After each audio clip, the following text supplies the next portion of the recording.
biodiversity, it is a concern which is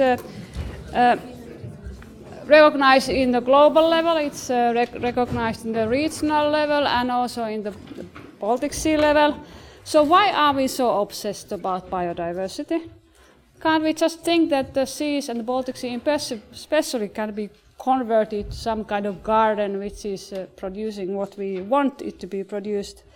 Professor ThorstenReusch from the Helmholtz Center for Ocean Research in Kiel, Germany, is coordinating the bonus Bio C3 program.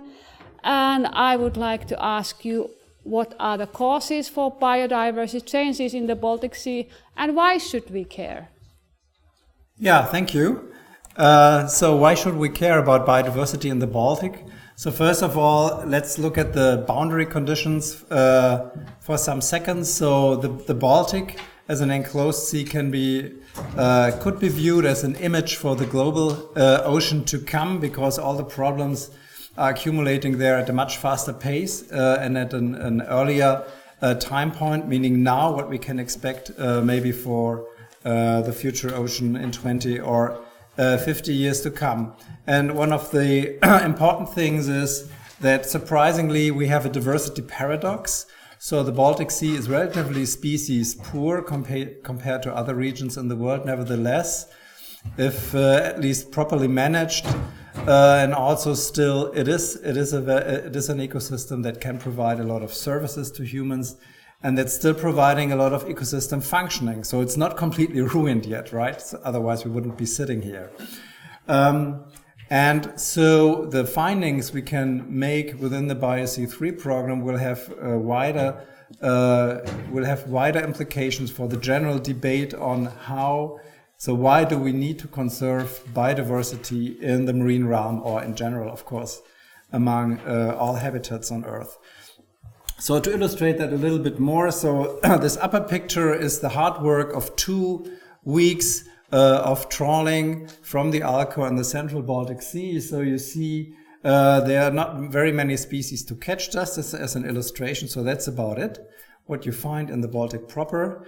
And then this species composition is now rapidly changing. Invasive species have already been mentioned. The invasive species problem is also accelerated compared to the global ocean. There are lots of studies now showing that the invasion rate is particularly high.